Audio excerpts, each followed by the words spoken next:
Before you proceed, be warned. What follows is not for the faint of heart. Viewer caution is essential. This account is intended solely for learning and reflection.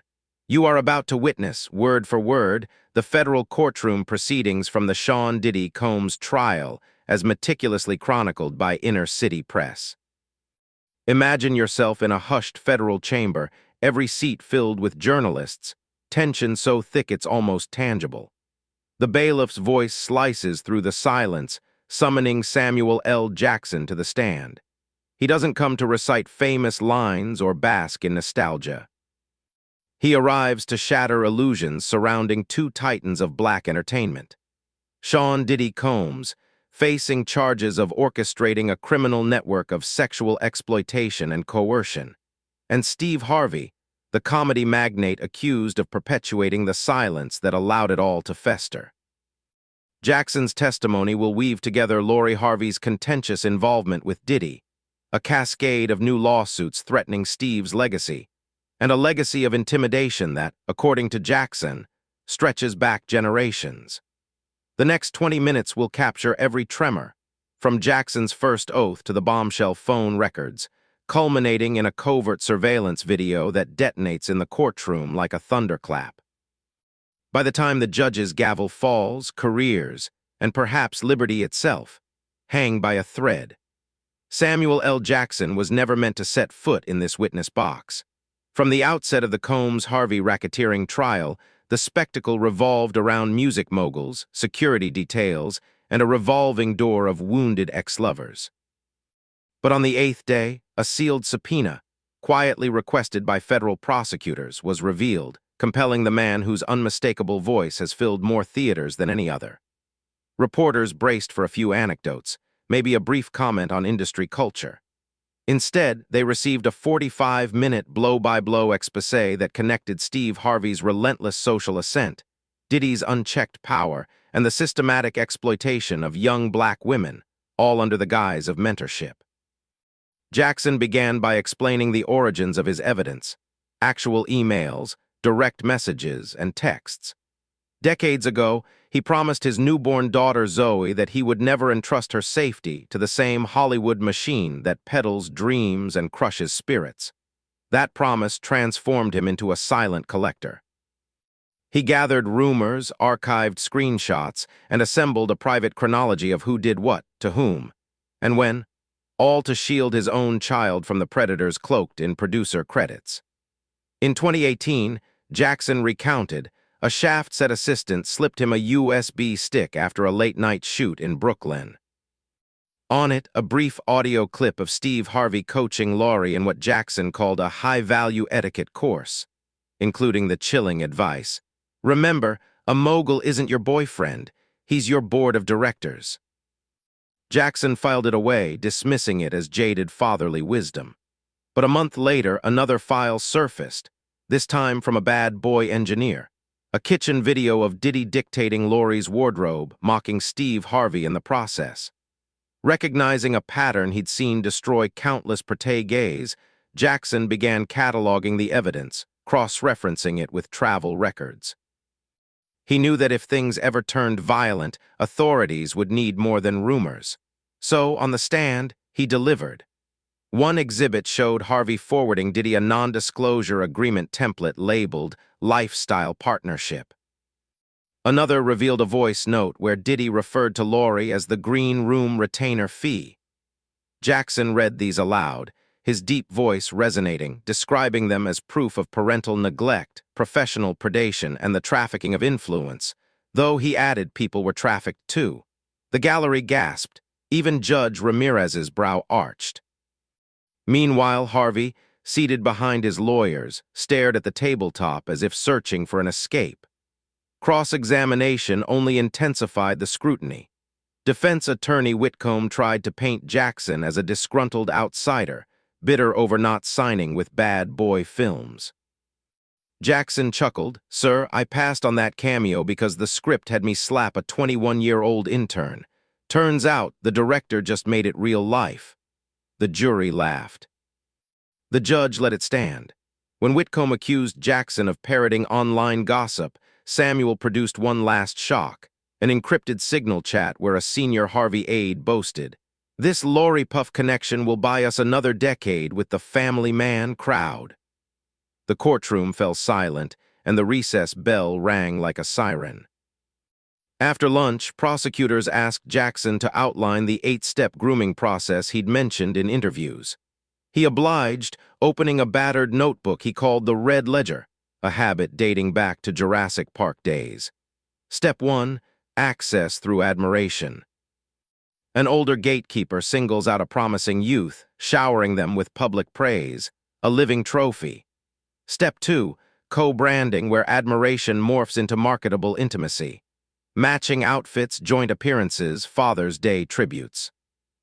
By step 3, exclusivity, parental figures become managers, and outside contacts vanish. Jackson mapped these steps onto Lori's timeline. First, the 2017 Harvey radio segment lauding Diddy as the blueprint for black entrepreneurship. 6 weeks later, Lori's modeling gigs were mysteriously cleared so she could shadow bad boy staff in LA. "That's your step 2, Jackson said. He then displayed an email chain where Harvey's assistant asked Vogue Arabia to pull Lori from a Dubai shoot. Family obligations. Prosecutors called this the exclusivity clamp. But Jackson didn't stop at 2017. He rewound to 1995, before Lori was born, to show Steve Harvey's early entanglement with Diddy's world, born from Uptown Records politics. Jackson testified that a young Steve struck a deal with Uptown promoter Kirk Burroughs. Free stand-up gigs in exchange for softball interviews with rising hip-hop stars. That barter, Jackson explained, turned journalists into lobbyists and comedians into brand ambassadors. Fast forward to 2006, when Harvey met Marjorie, ex-wife of Memphis drug lord Jim Townsend. According to Jackson, Townsend's sealed plea deal referenced an entertainment corridor used to launder show proceeds through Atlanta's fashion boutiques. Jackson produced the docket number. Prosecutors entered it into evidence. Then came the bombshell. Jackson alleged Harvey's talk show was a reputation-laundering machine for men like Diddy, letting them rebrand from club kings to daytime philanthropists. He played a clip from Harvey's 2013 show where Diddy promoted his charter school foundation, just days after TMZ leaked footage of him assaulting a UCLA coach. The studio audience cheered on the monitors. In court, the jury sat stone-faced. Defense objected to the Hollywood history lesson, but Judge Ramirez overruled, citing Rico's focus on patterns. Jackson closed this section by reading from a 2020 Christmas card, allegedly from Diddy to Steve and Marjorie. Inside, family is the ultimate brand alignment. Let's keep investing. Jackson snapped the card shut, looked at the jury, and said, "That's step 8, full-scale monetization of bloodlines." Gasps echoed. The stenographer paused to reload paper. If the emails and notebooks rattled the crowd, nothing prepared them for what Jackson called the real. A montage of private clips gathered from industry whistleblowers over 15 years. Prosecutors dimmed the lights. A single screen dropped behind the witness box. Jackson narrated, providing context for each fragment. Clip 1, a grainy 2009 iPhone video from a yacht offsite, Barth. Diddy, Steve Harvey, and 2 unnamed execs toast champagne, while a young girl, prosecutors allege Lori, age 12, performs a choreographed dance coached by an unseen woman. Jackson froze the frame, pointing to Harvey's grin. That's when a father becomes a recruiter. Clip 2, 2015, backstage at the Bet Awards. Lori, now 18, sits in a makeup chair. A stylist whispers, "Daddy says Puff will be here in 5. Lori replies, "Okay, make me look older." Jackson asked the jury to note the forced maturity. Clip 3, the most unsettling, dated March 2019, shows a Soho penthouse kitchen. Diddy, shirtless, instructs a chef to plate the oysters sexy. "She'll eat off my chain." Off camera, Lori laughs nervously, "Unk, you wild." The chef glances at the camera, mutters, "This is messed up." Jackson paused. That chef quit the next day and DM'd me after my UNCF speech on protecting daughters. The chef's affidavit corroborated the clip. It was entered into evidence. Clip 4 exposed Steve Harvey's hypocrisy. It showed a Zoom rehearsal for his 2021 motivational tour. Thinking the recording was off, Harvey joked, "Ain't no sermon without tithes, baby. No difference between the church plate and a revolt deal." He then bragged that Diddy wired an honorarium to Lori's LLC. Jackson let the words hang, then told the court, "That's the transactional backbone of grooming." When the lights came up, several jurors avoided the defense table. Diddy scribbled notes. Harvey wiped his brow.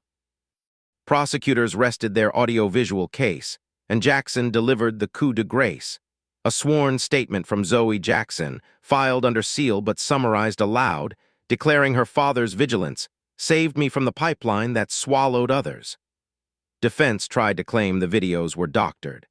The government's digital forensics expert testified that metadata proved otherwise, and the files came from separate devices over many years. The judge admitted them. Jackson stepped down, leaving a courtroom that suddenly felt claustrophobic, as if every wall hid a camera. Outside, protesters chanted, "Protect black daughters." Inside, Harvey's lawyers begged for a recess to regroup. Reporters whispered that, off the record, 2 other celebrity fathers had asked to speak with prosecutors, fearing their own daughters might be next. In the 4th act of Jackson's testimony, the prosecution rolled in a cart stacked with boxes stamped Vista Aviation. Inside, 27 flight manifests spanning 13 years. Samuel L. Jackson, leaning forward, glasses perched on his nose, explained how the defense's story of innocent celebrity vacations collapsed when every passenger list was matched to Harvey's public schedule and Combs' tour dates. Jackson anchored the jury in 2010, a summer when, according to social media, Steve Harvey was mentoring teens in Chicago while Diddy was supposedly in Ibiza. But the Vista Aviation logs showed a Gulfstream departing Van Nuys on July 13, bound for Nassau. The passengers, Sean Combs, Marjorie Harvey, and Lori Harvey, age 17. Gasps rippled through the gallery. An alternate juror mouthed, "17?" Jackson didn't soften the blow. He paced, letting the sheer volume of dates dismantle any plausible deniability. A 2012 manifest showed Harvey's foundation paying for a round trip to Anguilla. Jackson pointed out the same jet appeared in Diddy's tour rider. 2 years later, Lori flew with bad boy staffers and a stylist infamous for freak-off wardrobe pulls. It was a breadcrumb trail, Jackson argued, placing Lori in the same villas, the same floating parties, the same candlelit chillum compounds described in Cassie's civil complaint. Midway through, prosecutors introduced phone tower data. Jackson narrated a split-screen map. On one side, Steve Harvey's radio show location in Atlanta. On the other, a cluster of calls from Harvey's number pinging Anguilla Towers while he was supposedly on air. Pre-recorded segments, Jackson said, aired so the host could chaperone his underage daughter on Mr. Combs's yacht. Defense objected, but the judge overruled, citing admissible phone records. Jackson's voice never wavered. He closed the folder and told the jury, "The question isn't whether these trips happened. The question is what 2 powerful men hoped to gain by hiding them." By lunch, spectators whispered that this felt less like testimony and more like a forensic audit. The flight logs turned a celebrity friendship into an alleged trafficking pipeline, and Samuel L. Jackson emerged not as a Hollywood icon, but as a relentless archivist of truth. After lunch, the lights dimmed again. A technician wheeled in a monitor, and Samuel, now seated, gripped a remote. He warned the jury. This was recorded September 3, 2018, 2 weeks before Lori Harvey turned 22. The location, a Martha's Vineyard mansion, code-named White Rabbit in Combs's security emails. The courtroom was silent. Jackson pressed play. On screen, a grainy night vision shot of a poolside cabana. The camera angle suggested a wall-mounted security feed. Subtitles rendered muffled dialogue. Diddy's voice came first. "Pass me the LV bag, Fahim." Jackson repeated. Fahim with 2 E's, echoing a previous witness's mispronunciation. Then unmistakably Steve Harvey's baritone, you wild puff. A clink of ice. The phrase, rinse her, then send her to make-up, flickered in subtitles, the audio humming with generator noise. The clip lasted less than a minute, but its impact was seismic. When it ended, a marshal had to quiet the crowd's shocked murmurs. Jackson didn't gloat. He calmly established the chain of custody. A former estate manager provided the footage after learning Harvey's team never disabled the Cabana camera. Under questioning, Jackson explained how Rinse Her matched Cassie and Dawn Richards, accounts of Diddy's post-party ritual. Women ordered to shower with eucalyptus oil before reappearing, camera-ready. More chilling was Steve Harvey's presence, not just aware, but seemingly complicit. Standing feet from a bag later seized by Homeland Security, filled with benzodiazepines and prepaid cards. The defense scrambled, suggesting deepfakes, questioning time codes, even floating the idea that Harvey was a hologram for a comedy sketch. The jury didn't buy it, scribbling notes every time hologram was mentioned. Jackson, unshaken, reminded the court that phone metadata placed Harvey on Martha's Vineyard that night, and Venmo logs showed a $4,800 payment from Harvey's LLC to the estate for late checkout. Then, Jackson read a text from Lori to a friend the morning after. Puff says my smile is ratings gold. Dad keeps telling me ownership is everything. I feel like property. No one moved as the bailiff called recess. The Vineyard tape wasn't just hearsay. It was a visual indictment of the very family values Steve Harvey sells in bestsellers, broadcast for 12 agonizing minutes that changed the trial's course. After recess, Samuel turned to motive. He called it the Weenan Clause, referencing a buried addendum in Steve Harvey's 2017 deal with Endeavor Content. Jackson held up a redlined contract. Paragraph 16C gave Endeavor first-look rights to Harvey-branded faith-based dramas, with profit-sharing if Combs Entertainment co-financed production. Translation: Harvey's streaming empire depended on Diddy's money. Jackson walked jurors through the clause's impact. A gospel docuseries stalled until Bad Boy Ventures wired $2 million. The show finally aired on a Diddy-backed channel, but only after a rebrand to Sunday Service, Legacy of Praise, aligning with Canai's Choir, another Diddy connection. How did this tie to Lori? Jackson displayed emails where Harvey's business manager urged Steve to keep up appearances with Combs to secure future funding. One bullet read, L's companionship remains a stabilizing symbol. Jackson paused, letting companionship echo. That's sanitized language for what prosecutors call trafficking by persuasion. He then introduced testimony from a former Harvey household chef. Read aloud, the chef described a 2019 gala rehearsal where Lori was told to wear a white Tom Ford dress. No underlay because the guests like her natural line. The directive, the chef claimed, came from Marjorie Harvey, citing Diddy's stylist.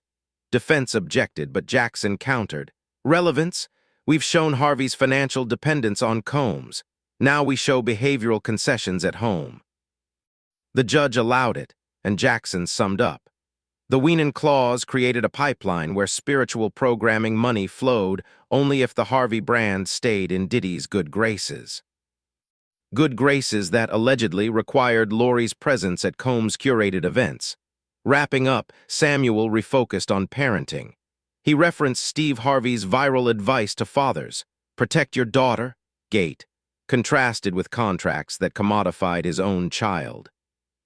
The gate, Jackson intoned, was rented by the hour, Your Honor, and the landlord sits right there. The gallery inhaled as he gathered his files. A ripple of wow followed him back to his seat. The day ended with reporters racing to file stories. Samuel L. Jackson links faith deal to alleged sex trafficking pipeline. Parts 4 through 6 had demolished the notion that this was mere celebrity gossip. It now resembled a spiritual Ponzi scheme, built on jet logs, hidden cameras, and a clause named for gospel royalty. and Samuel L. Jackson, master storyteller, had just exposed its engine. The silence after Jackson's testimony didn't last.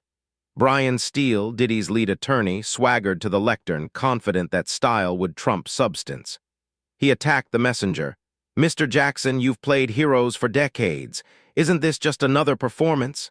Samuel folded his arms, voice steady. "Sir, there are no retakes in federal court." Steele flashed photos of Jackson and Combs at industry galas. "You drank his champagne, walked his carpets. Now you call him a predator." Jackson didn't blink. He admitted they shared circles, but drew a line. "I was there to promote a film, not to coach him on treating young women." Steele shifted to Steve Harvey, suggesting Jackson's parenting critiques were gossip, not evidence. "Isn't it true, Mr. Jackson, you never met Lori Harvey privately?" Samuel nodded. "True, that's why I blame her father, not her." Gasps rippled through the gallery. The defense's trump card. An email chain where Harvey thanked Jackson for advice on Hollywood families, hoping to show Jackson weaponized private counsel after the scandal broke. But the emails lacked context, and Samuel seized the moment. "Exactly. I advised Steve on boundaries he ignored, just like your client." Judge Morales sustained most objections, but let the larger themes stand. When Steele finished, Jackson straightened, looked at the jury, and delivered a line that lingered. "I'm not here because of rumors. I'm here because silence got too damn loud." Even the court reporter hesitated before resuming, as if she, too, felt the gravity. Assistant U.S. Attorney Ramirez introduced her next exhibit, a mislabeled DAT cassette from an abandoned storage unit once rented by a bad boy employee. The lights dimmed. Over tinny speakers, Samuel's voice asked, "Puff, why you got teenagers in here?" Another voice, Diddy's, laughed. "They're grown enough for what I need." Glasses clinked, music cut out, and the tape ended. Ramirez asked Jackson to confirm authenticity. He nodded, explaining he'd recorded it in 2003 at a Midtown after-hours spot called Studio 23. He'd carried a recorder after witnessing escalating excess. "I thought if things ever went sideways, proof would matter," he told the jury. But for years, he'd locked it away, knowing no one wanted to hear the ugly soundtrack behind the glossy videos. Defense leapt up, demanding exclusion, but Judge Morales overruled. The jury could weigh credibility. Jackson then dropped a final bombshell. The teenage male voice on the tape was Justin Combs.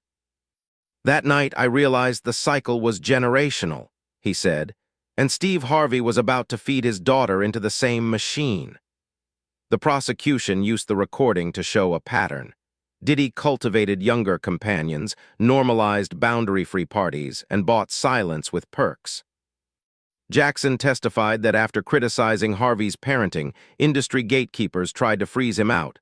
Scripts stalled, calls ignored, gala invites vanished. "That's the price of truth in a town that sells fantasy," he growled, eyes fixed on the jury. He recounted a 2021 backstage run-in with Steve Harvey at a charity golf event. Harvey allegedly said, "Brother, you cost me sponsors." Jackson replied, "No, you cost yourself your daughter's trust." The jury scribbled notes. Even the judge's face softened with concern. Finally, Jackson referenced an encrypted text forwarded to him days earlier. On the monitor appeared a screenshot, Diddy to Harvey. "Sam's on the warpath. Remind your girl NDAs matter." The gallery erupted. Morales called for order. The defense objected, but the judge, having verified the metadata, allowed limited discussion. Ramirez used it to argue consciousness of guilt.